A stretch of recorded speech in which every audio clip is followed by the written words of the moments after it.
Hey fam, so clearly I'm in my car, but when Spirit speaks, I listen 100%. And I took about 40 minutes because that was the time that I had when I was in my car to really focus and talk to Spirit about this. Really, I almost want to say it was like invasive, but invasive is not the right word. It was just in my face, in my spirit to share this with you right now. But I wanted to gain the clarity. I wanted to also take my time and use my sense of discernment in order before I share this message with you guys. And it's interesting that it's actually in my car, because the more that I thought about the message, the more that I asked Spirit about it, the more that Spirit was reminding me of a key moment that seems kind of insignificant, but it was very, very significant in my life. And I'm going to share it with you today.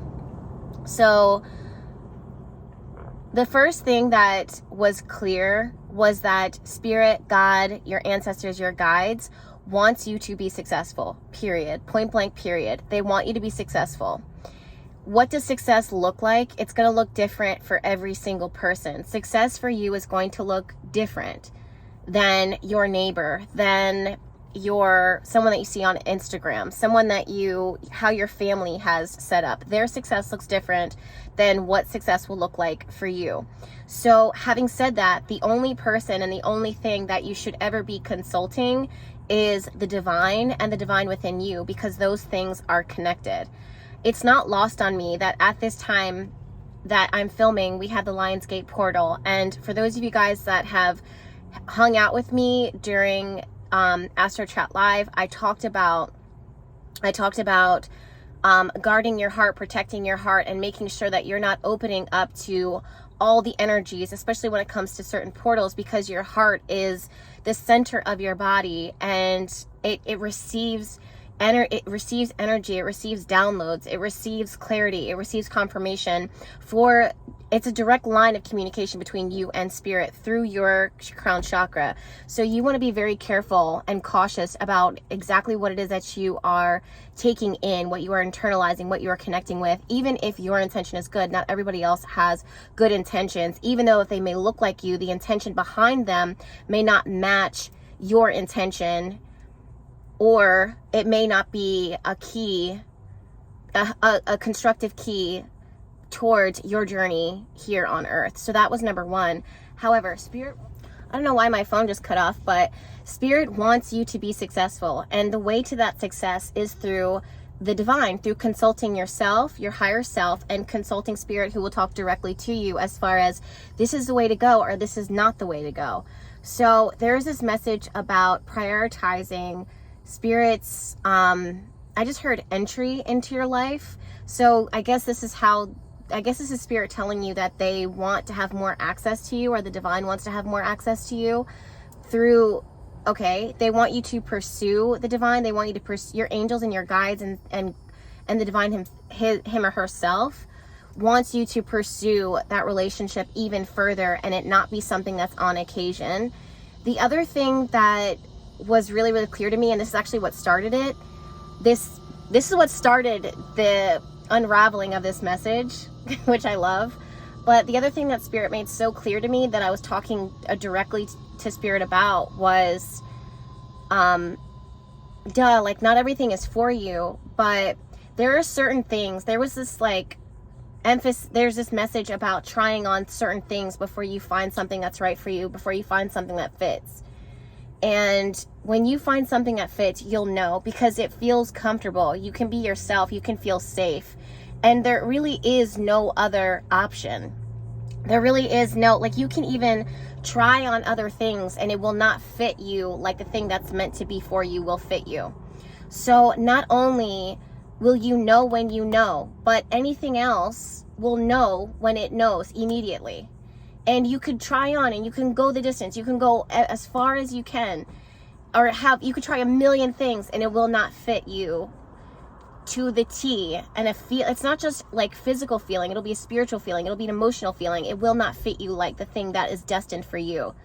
And Spirit is now reminding me to take it round full circle, to remind you that I want you to be successful. God, the divine, your ancestors, your guides, they want you to be successful. And they want you to be successful in what fits.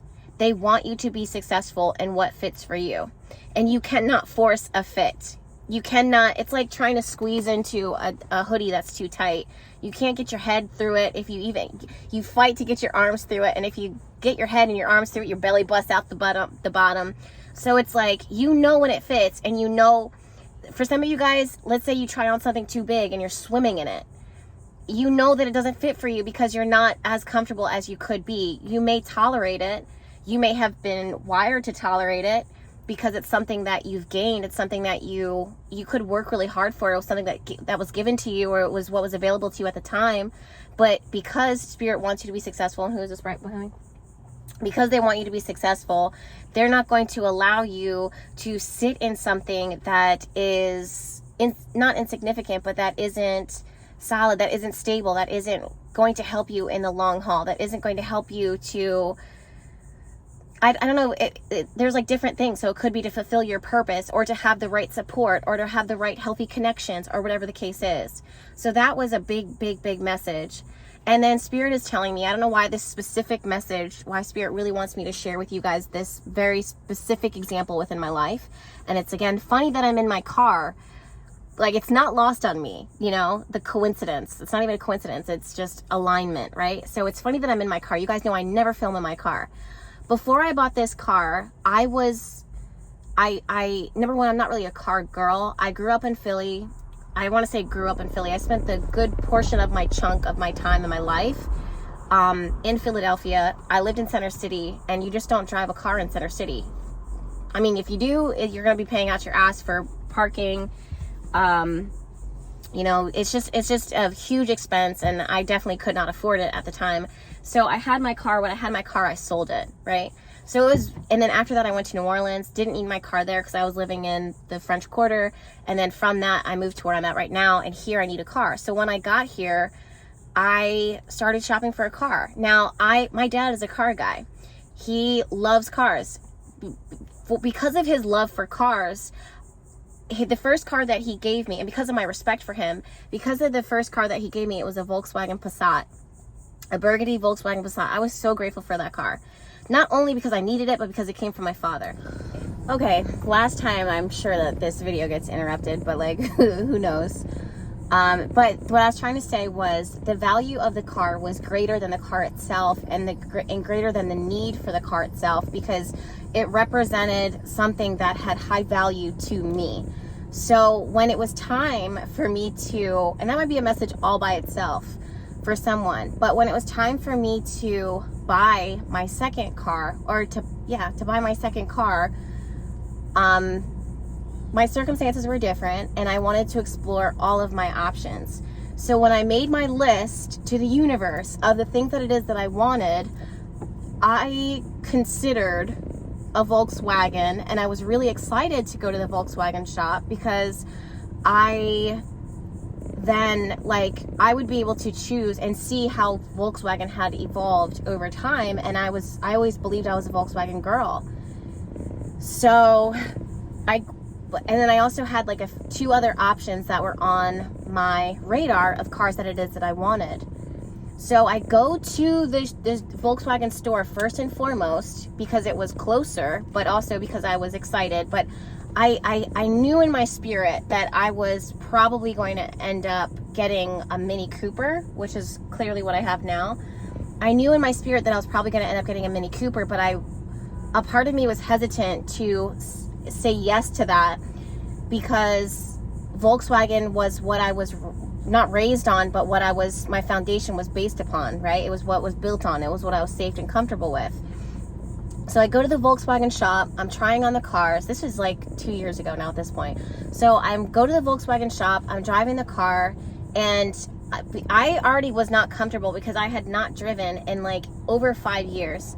And I don't have good experience with being on the road because I'm always targeted by cops and for a multitude of reasons. And when I would get pulled over, they were very disrespectful to me a time and time again. And I was always, you guys know me, I'm actually a good person. I'm a nice person. So they were always targeting me, and they were always putting me in uncomfortable situations. So the car itself, I always felt would like put me in danger, not because of how I was driving, but because the cops, I would be like targeted by certain things, especially in the area that I lived in at the time, right? So I'm not comfortable behind the wheel. So I'm driving these cars, like test driving them, and I'm like, I'm like saying to the guys who are selling me the cars, I'm like, are you sure you want me to get behind the wheel and test drive? He's like, yeah. Like, how are you gonna know that this car fits for you or works for you if you don't get behind the wheel? And I'm just like, do I tell this guy I haven't driven in 5 years? Like, you're not safe with me, sir, is essentially like. And then at one point, because I tried on like a few different cars, he's like, why don't we just stay in the parking lot? And I was like, smart. I'll always tell people how it is. I don't lie, okay? Even if it makes me look stupid, I'm not gonna lie to you. I'm like, I don't know if you're safe with me driving. Like, it's just. So anyways, I get in the car, and I'm so freaking uncomfortable. I cannot force the feeling of uncomfortability out of my spirit, out of my body. I am so fucking uncomfortable. And it's my first time getting behind the wheel of the car. So I'm like, shit, like now I'm really scared to go to the next spot, because not only do I not feel like this car is a fit for me, but I don't know if there's going to be a fit for me. I go to the Mini Cooper spot, sit down, make eye contact with this guy, and I tell him verbatim, like word for word, everything that it is that I want my car to be. And my aunt, who was with me at the time, and if she's watching, hi, she was just like, you're not gonna be able to find that, Jess. And I was like, just the fact that I know what I want and I need it used, it's going to be available on this lot. So the guy was like, actually, I do have that. And the first car that I got in is a car that I still have to this day. I love it. This is my pride and joy. One of my prides and joy. I love this car. As soon as I drove it off the lot, as soon as I drove it onto the highway, I immediately knew that it was a fit for me. There was you couldn't take this car and try to put me in another one. Or you couldn't take me and put me in another one. I knew that this was my fit, period. It was, and I know that this sounds so silly because it's a car, but Spirit is telling me to give you guys this metaphor. Not because, maybe you might be in the car market. It doesn't matter. Like, I also have you can't tell, but I have some settings going on here. But the moral of the story is that whatever it is that Spirit wants you to be successful, and whatever it is that you're facing, Spirit will not allow you to sit in a space for too long that you are not comfortable in, not because they want you to be uncomfortable, or not because you don't know what you want, but because there are certain things that you have outgrown that you cannot continue to stay within or use as a vessel, I guess, in order to get you to look at these birds, guys, look what's around my car right now. Speaking of which, look. Can you see them? They're just mosey on by. So cute. Anyways, yeah, Spirit wants you guys to be successful.